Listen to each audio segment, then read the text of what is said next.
Yes. Of course, he's cool. He's hip. He's a hip guy. He's a cool guy. He wears sunglasses. He has really nice clothes. He looks good. He's a hip guy. He's a very cool guy. Is Leo a hip guy? No. No, not Leo. Leo's not a hip, cool guy. No, Leo not. Andy is a hip guy. Andy is a cool guy. So is Andy hip, or is he a dork, a nerd?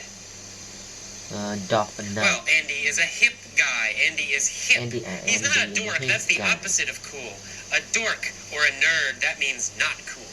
But Andy is cool, so he's a hip guy. Andy is a very hip guy.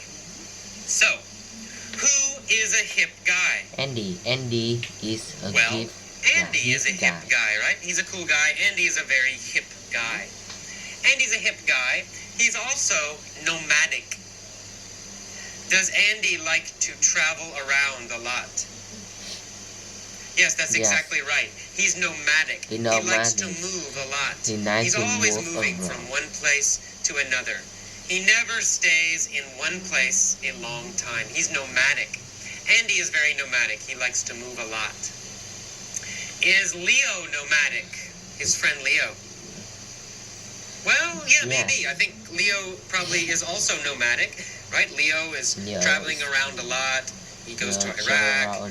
So Leo is also nomadic. He also likes to move a lot. He likes to move around. Are Bedouins nomadic? Yeah, that's right. Remember in the vocabulary lesson, Bedouins, there are people in Arabia. They are nomadic. They move around a lot. They don't stay in one place. They're always moving. They are nomadic. So Andy is a hip guy. He's a cool guy. And he's nomadic. He likes to move a lot. He can never stay in one place. He loves to roam from country to country and place to place. Does he like to travel? Does he plan his travel a lot? Plan it carefully? Yes. No. He does not plan his traveling carefully. He likes to roam. It means he likes to travel without a plan. One day he thinks, I want to go to Mexico. So he goes to Mexico. And the next month he thinks, I want to go to Europe. So he goes to Europe. He's roaming. There's no plan, right? He doesn't have a definite plan. He's roaming. He likes to roam from country to country. Who loves to roam from country to country? Well, Andy likes to roam from country to country. Why does he like to roam?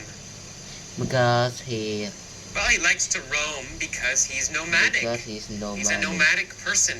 So he likes to roam, he likes to travel without a plan from place to place. He's always roaming the world, traveling the world. But every summer, he always stays in San Francisco. So the rest of the year, he's traveling, but in the summer, he always stays in San Francisco. When he's in the city, his favorite hangout is Cafe Trieste. Is Cafe Trieste his favorite place to meet people? Yes, that's right. Cafe Trieste is his favorite place to meet people. Is Cafe Trieste his favorite place to stay and relax? Yes, that's right. It's his favorite hangout. It's his favorite hangout, his favorite place to stay and relax and rest and meet people. It's his favorite hangout. Where is his favorite hangout? His favorite hangout is Cafe Trieste in San Francisco. Is his favorite hangout very old? An old place? That's right, yes, it's a venerable place. He likes to hang out. His favorite hangout is the venerable Cafe Trieste. Is Cafe Trieste very, very, very old?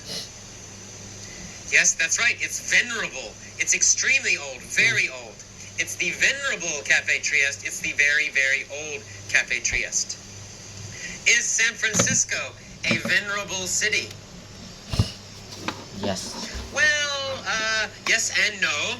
For America, it is a venerable city. It's an old city in America. But in the world, maybe people think, oh, it's not so old, right? It's not very old. Cities in Europe, cities in Asia are much older. But in America, we think, oh, San Francisco is a venerable city, a very old city. And Cafe Trieste is a venerable cafe. It's an old cafe. And the cafe used to be the center where San Francisco's famous writers hung out. Did famous writers meet at Cafe Trieste? Yes, they did. They hung out at Cafe Trieste. This is the past tense, using it as a verb. They hung out at Cafe Trieste. They met at Cafe Trieste. They stayed and relaxed at Cafe Trieste. They hung out at Cafe Trieste in the past.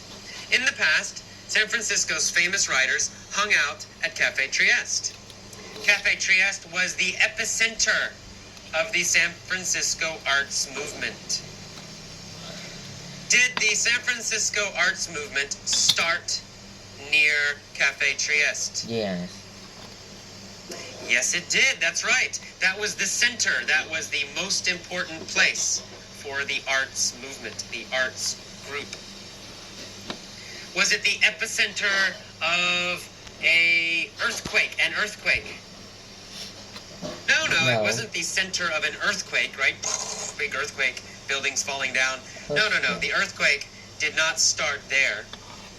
What was it the epicenter of?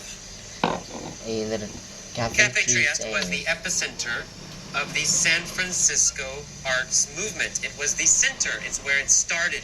It's where most of the artists would meet. Cafe Trieste was the epicenter, the center, the starting point of the arts movement. Okay, so one day, Andy emerges from the cafe. Does he go into the cafe? Yes. No, he doesn't go in. He comes out of the cafe. He emerges from the cafe. He comes out of the cafe. He appears from the cafe, right? So he emerges from the cafe. He comes out of the cafe. Where does Andy emerge from? No. Well, he emerges from the cafe. He emerges from Cafe Trieste. He comes out of Cafe Trieste. After he emerges from Cafe Trieste, what happens?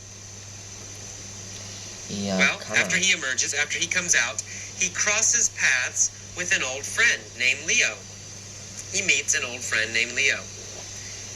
Leo says, I'm leaving San Francisco. I'm striking out on my own to see the world. Is Leo traveling alone? Exactly, yes. He's striking out on his own.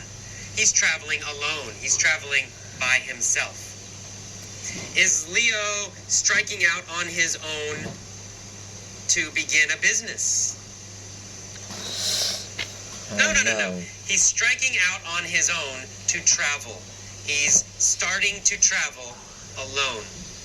He's not starting a business alone. He's striking out on his own to travel, to see the world. Is Leo striking out on his own, or is he traveling with other people? Alone. Okay, it's an easy question, right? He's striking out on his own. He's starting to travel by himself, alone. Okay, good. What does Andy say? Well, Andy's asked him, where are you going first? And Leo says, I'm going to Iraq. It's very beautiful in the summer. 2 weeks later, Andy is in his home, and he reads the newspaper, and he sees a story. The story says that Leo was killed in Iraq.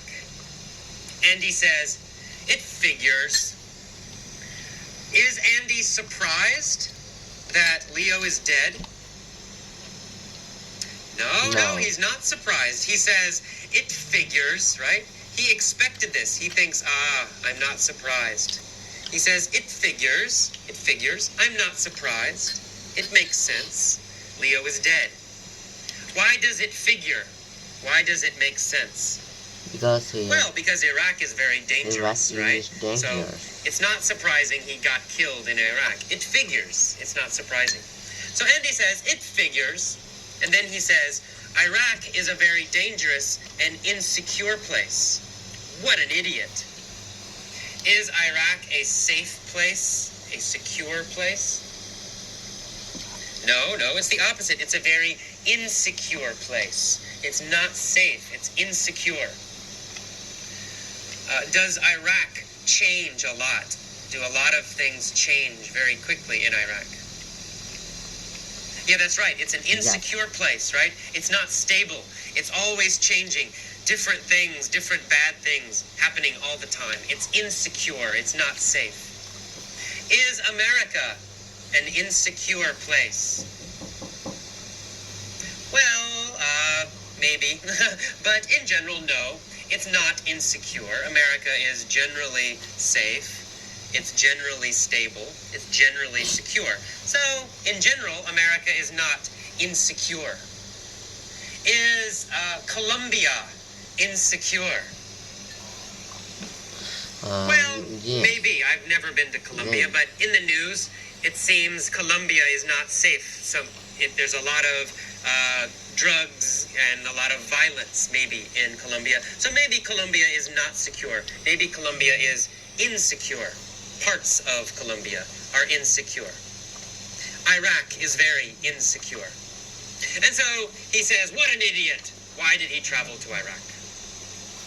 Okay, very good. Let's go back up again. This